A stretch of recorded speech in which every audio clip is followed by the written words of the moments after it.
అంటే మనకు ఒక 1000 థింగ్స్ ఉన్నాయంటే అవి మొత్తం ఎక్స్చేంజ్ చేసుకునేది అనుకుంటే పర్ముటేషన్ అండ్ కాంబినేషన్ ఎక్స్చేంజ్లో ఒక 5,00,000 ఈ ఎవాల్యుయేషన్స్ నువ్వు గుర్తుపెట్టుకోవాలి.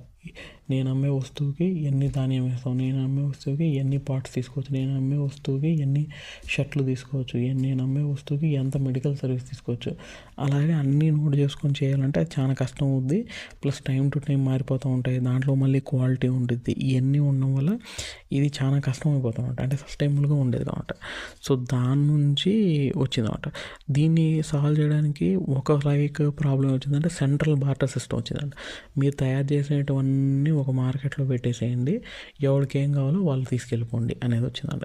కానీ అది వర్క్ కాలేదు. దాని పేరే సోషలిజం. రష్యా వీళ్ళు కమ్యూనిజంలో ట్రై చేసిన పాయింట్ అదే అనమాట.